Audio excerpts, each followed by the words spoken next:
प्रभु यीशु मसीह के मधुर और मीठे नाम से आप सभी को जय मसीह की। आज परमेश्वर के वचन में आप सभी का स्वागत है।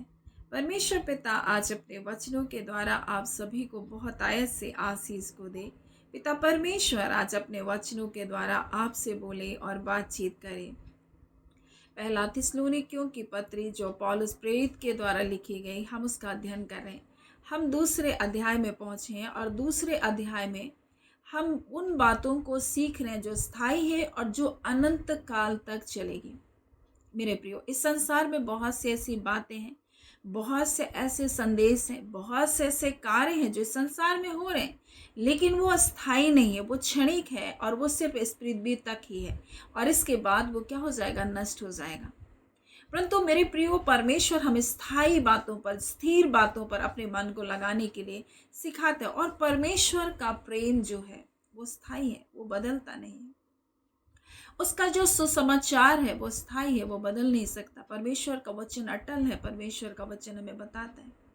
और जब हम परमेश्वर के प्रेम के ऊपर, उसके सुसमाचार के ऊपर जब हम विश्वास करते हैं मेरे प्रियो, हमें जो साहस प्राप्त होता है, हमें जो हियाव प्राप्त होता है, वो हियाव भी अटल है, जो हमको न्याय के सिंहासन के सामने भी खड़े होने के लिए हमको सक्षम बनाता है। हमें हियाव होगा उस न्याय के सिंहासन के सामने खड़े होने का मेरे प्रियो। और कुछ ऐसे कार्य हैं जो अटल है। परमेश्वर का वचन कहता है जब हम परमेश्वर के प्रेम से हम भरे जाते हैं उसके आत्मा के द्वारा मेरे प्रियो, हमें उसके आत्मा के द्वारा जब उसका प्रेम हमारे हृदय में उंडेला गया, वो प्रेम हमें बलिदान पूर्वक जीवन को जीने के लिए क्या करता है, सहायता करता है।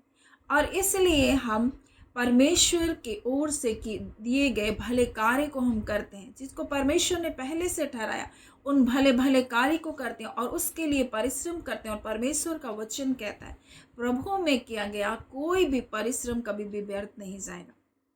और जो कुछ इस संसार में हम परमेश्वर के प्रेम से भरे जाकर एक बलिदान पूर्वक जीवन को जब जीते और ऐसे कार्य करते हैं, इसके लिए परिश्रम करते हैं, स्वर्ग में इसकी प्रशंसा होगी।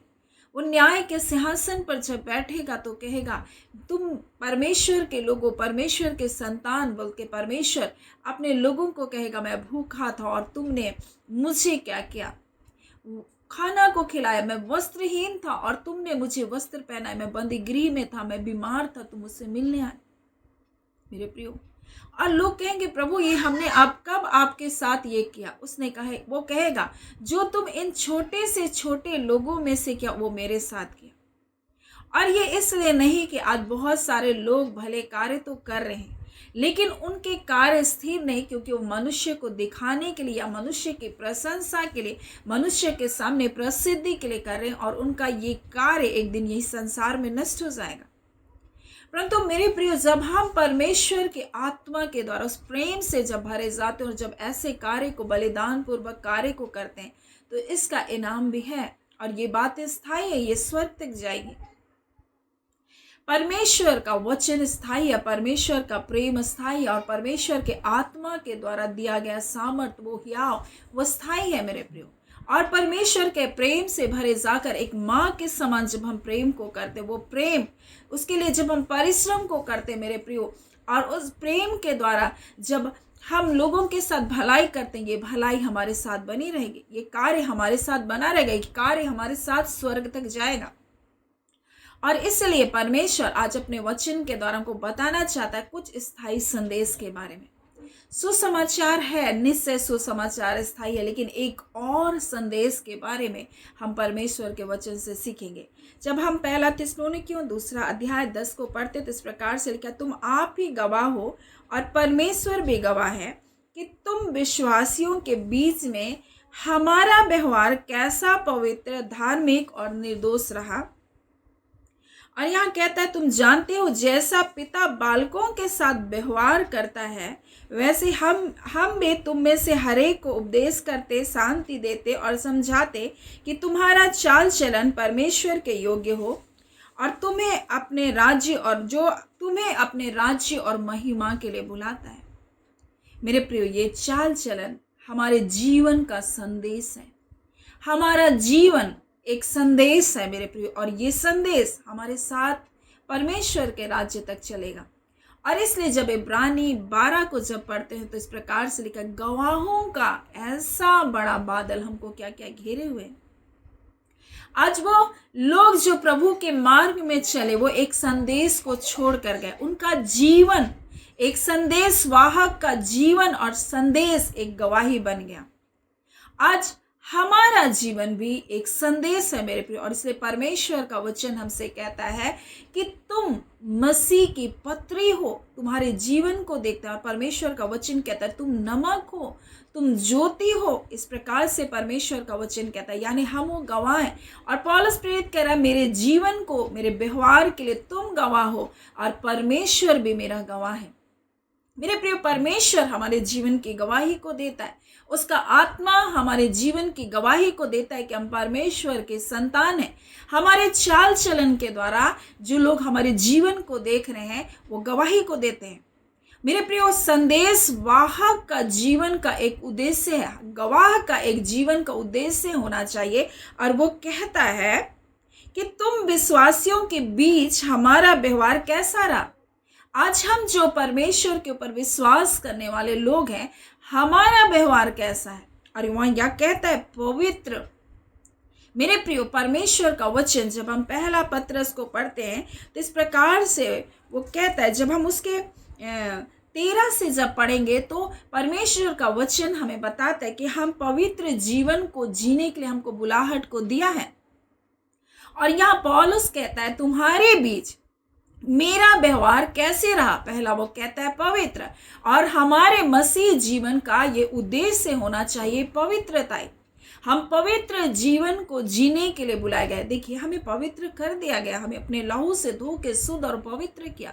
हमारा उसने छुटकारा किया, सोने और चांदी के द्वारा नहीं, परंतु मसीह के बहुमूल्य लहू के द्वारा हमारा उसने छुटकारा किया परमेश्वर ने। अब पवित्र जीवन में हमको बुलाया। हम अगर पुराने पापों में और हम सुअरों के जैसा जीवन को जिसको जितना नहला धुला दिया जाए और फिर वो कीचड़ में जाकर लौटे, तो फिर क्या वो अपने जीवन में वो ऐसा जीवन है, लोग कहेंगे ये सुअर है और इसकी आदत है, क्योंकि वो अपने जीवन में उस गंदगी में ही वो जीवन को जीता है। लेकिन हम परमेश्वर के लोग हैं। परमेश्वर ने हमको अपने स्वरूप, अपनी समानता में बुलाया। हमारे जीवन में पाप है और मनुष्य के कोई मनुष्य ऐसा नहीं कह सकता कि मुझ में पाप नहीं या मैं पाप नहीं करता। पाप का स्वभाव मनुष्य के खून में था, परंतु यीशु मसीह के लहू में पाप का स्वभाव नहीं था, और वही आकर के हमारे लहू को बहाए और हमको पवित्र जीवन के को दिया और पवित्र जीवन के इस बुलाहट में हमको बुलाया ताकि हम पवित्रताई में जीवन को जिए। और हमारे जीवन अंश अंश करके बदलते। एक ही दिन में आपका सब कुछ नहीं बदल जाता।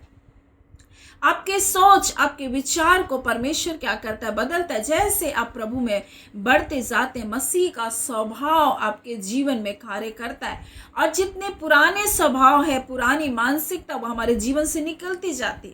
और इसी बुलाहट के लिए तो हमको बुलाया गया। और पौलुस इस प्रकार से कहता है कि तुम्हारे बीच मेरा जीवन कैसा रहा। संदेश देने वाले का जीवन बहुत महत्वपूर्ण है। और पौलुस कहता है मेरा जीवन तुम्हारे बीच में कैसा रहा, पवित्र। और वह कहता है इस कारण अपनी बुद्धि की कमर को बांध कर सचेत रहो, बोल रहे हैं।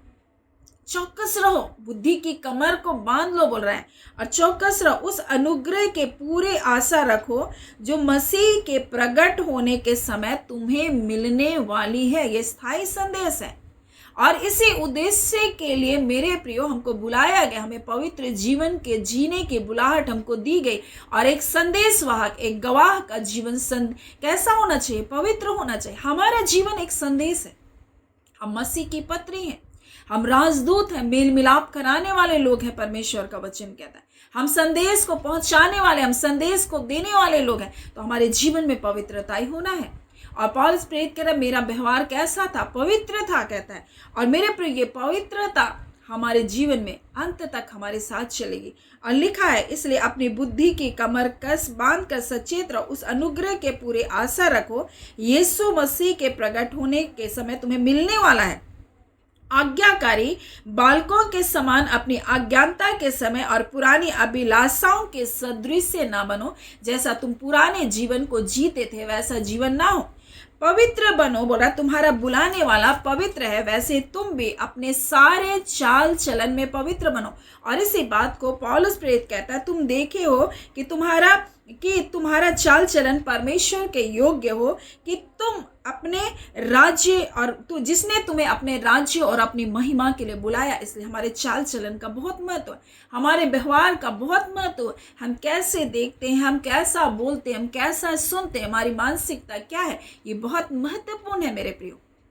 कई बार हम मसीह में आ जाते हैं, लेकिन हम अस्थायी बातों की ओर सिर्फ अपने मन को लगाते हैं, हमको चंगाई मिल जाए, हमको छुटकारा मिल जाए। हम दिखावटी बातों में हम ज़्यादा ध्यान देते हैं, जबकि हमको इस बात को ध्यान देना है कि हम मसीह है तो हमारा जीवन एक गवाह है, और एक गवाह के जीवन में ये बातें होनी है। पहले कहता है कि मैं कैसा व्यवहार किया, मैंने पवित्र जीवन को जिया तुम्हारे बीच में। अगर आप ऐसा जीवन को नहीं जी रहे हैं तो आप संदेशवाहक के संदेश को कोई भी नहीं सुनेगा। और वो कहता है आगे इस प्रकार से कि धार्मिक और निर्दोष रहा, और वो बोल रहा है मेरा व्यवहार तुम्हारे बीच में पवित्र रहा, धार्मिक रहा और निर्दोष रहा। अब धार्मिक होने का क्या अर्थ है मेरे प्रिय? धार्मिक होने का ये अर्थ है कि मसीह में हमको धर्मी जीवन के लिए बुलाहट को दिया, हम धर्मी बनाए गए उसके लहू के द्वारा। मेरे प्रियो, हम पापों से छुटकारा पाए हुए लोग अब हम मसीह की धार्मिकता में पाए जाते हैं। मसीह की धार्मिकता में ये वो रिश्ता है मेरे प्रियो जो परमेश्वर के साथ हमारा बन गया, जो रिश्ता परमेश्वर के साथ हमारा टूट गया, क्योंकि पापी का परमेश्वर के साथ कोई संबंध नहीं, पाप का परमेश्वर के साथ कोई नाता नहीं मेरे प्रिय। लेकिन यीशु के लहू के द्वारा हम धर्मी बनाए गए, अब हम एक रिश्ते में हम जुड़ गए, एक धार्मिकता के कारण पिता के साथ हमारा रिश्ता बन गया। अब जब रिश्ता बन गया तो इस रिश्ते को बनाए रखने के लिए हमको वो जीवन का चुनाव करना होगा जो परमेश्वर को अच्छा लगता है, जो परमेश्वर की इच्छा है। और वो बोल रहा है कि मैं परमेश्वर की बात को सुनता, परमेश्वर की बात को मानता रहा, एक धार्मिकता का जीवन को जी रहा हूं। वो धर्मी बनाया गया है और इसलिए अब वैसा ही जीवन को जी रहा है, वैसे ही आचरण में जीवन को जी रहा है। कई बार हम सोचते हैं कि हम धर्मी बनाए गए और मनमर्जी जीवन को जीते हैं। हम उस अनुग्रह को अपने पैरों के तले रौंद देते हैं। हम अपने गुण से, अपने व्यवहार से, अपने कार्य से मसीह की इच्छा के विरुद्ध में हम कार्य करने लगते हैं। हम सोचते हैं हम तो धर्मी बन गए, अब तो हम सब पाप करने की हमारी आज़ादी हो गई, हम कुछ भी कर सकते हैं, हम तो अनुग्रह के तले हैं। ऐसा नहीं मेरे प्रिय, हमें परमेश्वर के अनुग्रह की कीमत को समझना है। उसने हमें धर्मी बनाने के लिए उसने क्या कुछ हमारे लिए नहीं किया। एक धार्मिकता का जीवन को जीने के लिए वो हर कष्ट को हमारे लिए उठाया। और जब हम धर्मी बनाए गए हैं मेरे प्रियो, तो हम इससे मनमाना तरीके से हम अपने जीवन को नहीं जी सकते। हमें चौकसी पूर्वक जीवन को जीना, इसलिए कहता अपने बुद्धि की कमर को तुम बांध लो और चौकस रहो, बोल रहा है। हमें बुद्धिमानी के साथ इस जीवन को जीना। और पौलुस प्रेरित कहता है मैं कैसे पवित्र और धार्मिकता का जीवन को जिया, मैं निर्दोषता का जीवन को जिया। अब निर्दोषता का क्या अर्थ है मेरे प्रियो? कई बार हम ऐसा सोचते हैं कि निर्दोषता का जीवन के बारे में जब हम देखते हैं तो हम सोचते हैं कि अरे हमारे जीवन में कोई गलती नहीं, लेकिन ऐसा नहीं है। पौलुस प्रेरित कहता है सबसे बड़ा पापी तो मैं हूँ, बोलता है। यानी वो क्या कहना चाहता है? अगर उसके जीवन में कोई गलती हो गई तो अपने जीवन को लेकर वो बहुत स्पष्ट है, जीवन के सत्य को लेकर बहुत स्पष्ट है, यानी अपनी गलती को लेकर वो बहुत स्पष्ट है। अगर गलत है तो परमेश्वर के पास जाएगा, परमेश्वर से प्रार्थना करेगा। लेकिन कई बार हम क्या करते, गलती करते हैं, हमारा मन, हमारा विवेक भी हमको दोषी ठहराता है, लेकिन हम परमेश्वर के पास नहीं जाते, हम परमेश्वर से और दूर भागते। देखिए, दूर भागना, डरना, ये दंड के कारण होता है। जब आदम और हवा ने गलती किया तो क्या किया? पहला डरे और छुपे। और इसी प्रकार से परमेश्वर का वचन कहता है भय का संबंध दंड से है। दंड से, वो दंड कैसे आया उनके जीवन में? क्योंकि वो भयभीत हुए, वो भय खाए मेरे प्रियो, और भय खाकर परमेश्वर से वो छुप गए।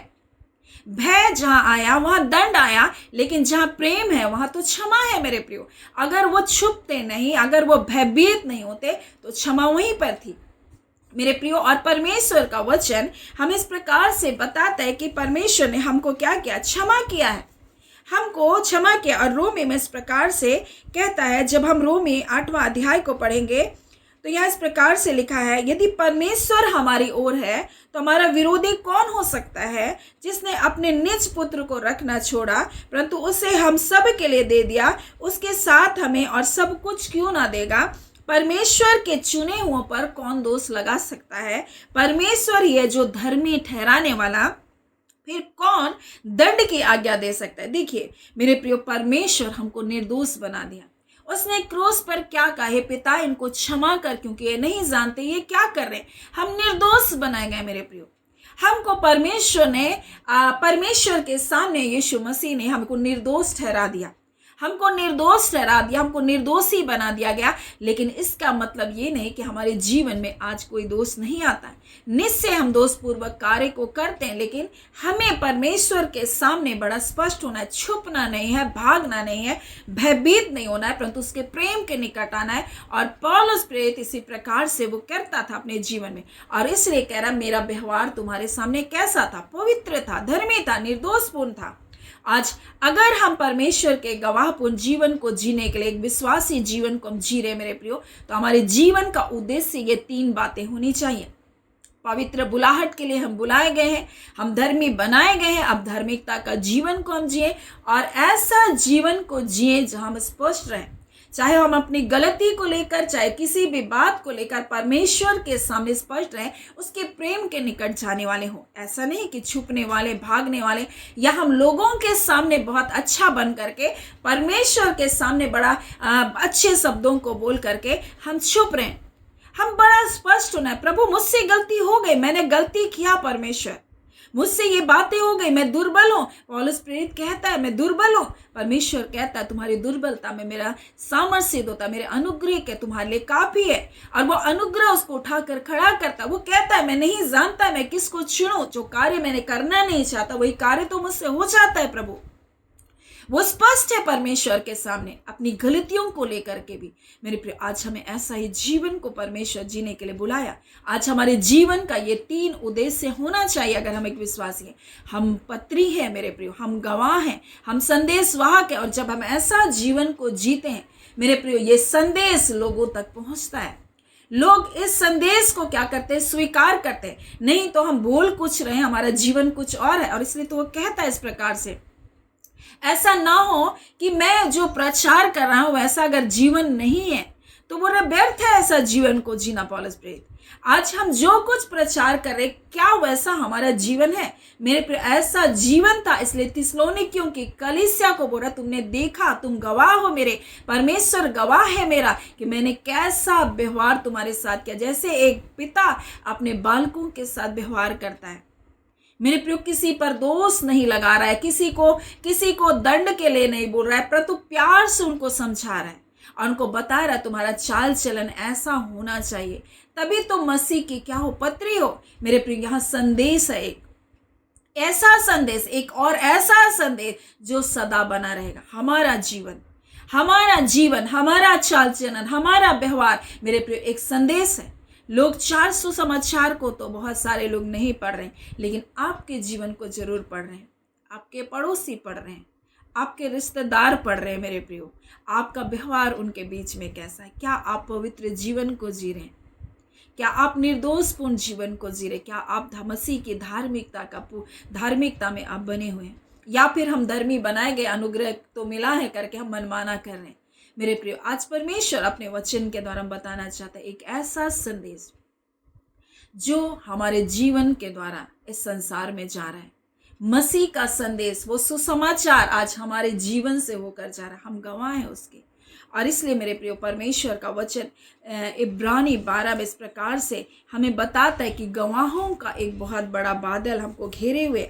और यहाँ इस प्रकार से लिखा है, इस कारण जबकि गवाहों का ऐसा बड़ा बादल हमको घेरे हुए, तो आओ हर एक रोकने वाली वस्तु, उलझाने वाले पाप को दूर करके वह दौड़ जिसमें हमको दौड़ना है, हम धीरज के साथ दौड़े और सिद्ध करने वाले यीशु मसीह की ओर ताकते रहे।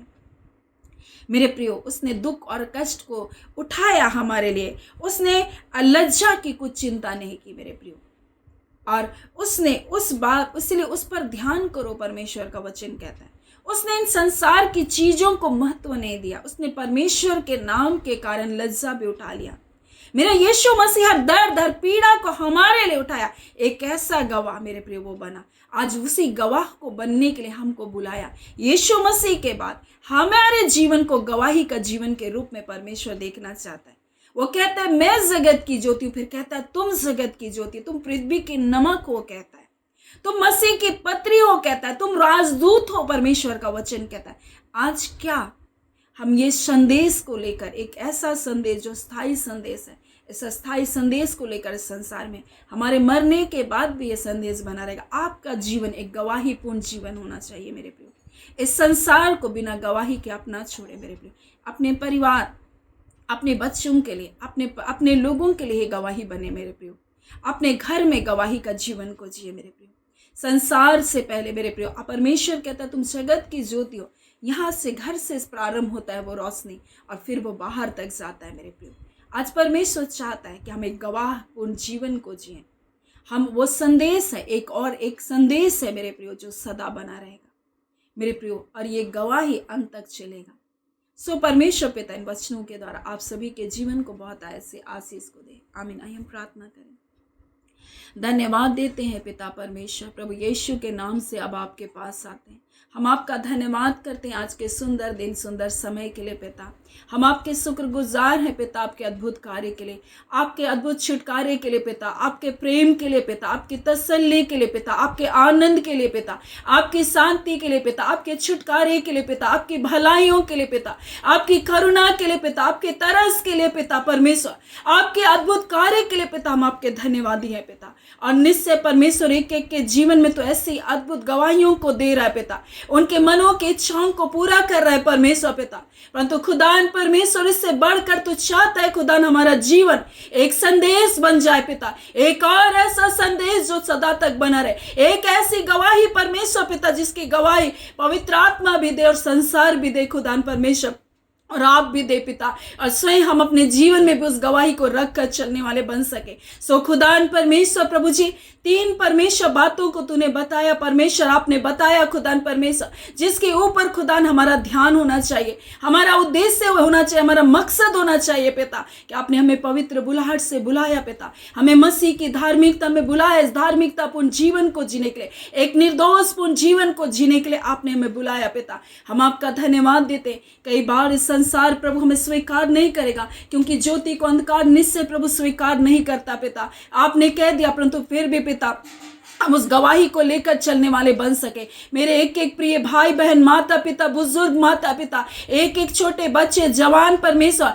अपने जीवन में गवाही को लेकर चले, एक ऐसा संदेश बने जो सदा तक बना रहे खुदान परमेश्वर। हम आपका धन्यवाद देते हैं। निश्चय खुदान आज के वचन के द्वारा आपने अपने लोगों से बोला और बातचीत किया मेरे खुदान परमेश्वर पिता। हम प्रार्थना करते पिता, इस समय जितने लोग अपने प्रार्थना विषय को लेकर आपके पास आए, अपनी चिंता, अपने व्याकुलता, अपने पिता परमेश्वर जीवन की उन पीड़ाओं को लेकर खुदान यीशु के नाम से उन तमाम क्षेत्र में आपकी इच्छा के अनुसार एक बड़ी विजय को देखने पाए। चाहे वो कैसी कठिनाइयों से होकर चल रहे, चाहे वो कहते कोई रास्ता सूझ नहीं रहा, परंतु खुदान परमेश्वर प्रभु जी आप लाल समुद्र में रास्ते को बनाने वाले परमेश्वर है, जहां रास्ता नहीं वहां रास्ते को खोलने वाले परमेश्वर है। आप निश्चय ऐसा आज के दिन आपके बच्चों के जीवन में आप करने जा रहे हैं पिता। हर बंधन टूट रहा है परमेश्वर, वो लोग परमेश्वर जिनके लिए लोग प्रार्थना करें व्यसनों में पड़े हैं प्रभु जी, हाँ पिता, और इतने दिन परमेश्वर प्रार्थना विषय के साथ इसमें जुड़े, परंतु आज खुदान यीशु के नाम से उनके हृदय, उनके मन बदलने जा रहे पिता। आपका धन्यवाद देते, वो छुटकारा पवित्र आत्मा आपके द्वारा उनके जीवन में आ रहा है पिता परमेश्वर। आपका धन्यवाद देते। हर प्रकार के तंबाकू, गुटखे, शराब के व्यसन परमेश्वर, नशीली दवाओं का सेवन परमेश्वर, हाँ पिता, गलत वीडियोस को देखने वाली आदतों के बंधन, हाँ पिता परमेश्वर, चुगली बुराई की बंधन, हाँ पिता परमेश्वर प्रभु यीशु के नाम से तोड़े जा रहे पिता। आपका धन्यवाद खुदान परमेश्वर प्रभु जी। आज खुदान परमेश्वर आपके लोगों के लिए छुटकारे का दिन है। आज का दिन परमेश्वर आपके लोगों के जीवन में आप अद्भुत छुटकारे को दे रहे पिता। आपके लोग उन व्यसनों से छूट रहे पिता। आपका धन्यवाद करते पिता परमेश्वर। परमेश्वर, और एक एक लोग जिन वचनों को अपने परिवार के लिए परमेश्वर स्वीकार करे, क्योंकि मेरा परमेश्वर छुटकारे को पकड़ने वाला परमेश्वर है, बंधनों से छुड़ाने वाला परमेश्वर है, लोहे के बेड़ों को तोड़ने वाला परमेश्वर आप है। आपका धन्यवाद देते हैं, आपने ऐसा कर दिया, आपने लोगों को छुटकारा दे दिया, आपने अपनी भलाइयों से अपने लोगों को तृप्त किया, अपनी शांति से अपने लोगों को भर दिया। पिता आपका धन्यवाद, निश्चय एक बड़ी विजय को ये अपने जीवन में देख रहे हैं। पिता आपका धन्यवाद देते हैं, एक एक प्रियो को हम ब्लेस करते हैं। पिता प्रार्थना धन्यवाद के साथ यीशु के नाम से हम मांगते हैं, दयाशु ने अनुग्रह से ग्रहण कर लीजिएगा, आमीन। परमेश्वर पिता आप सभी को बहुत ऐसे आशीष को दे, आमीन।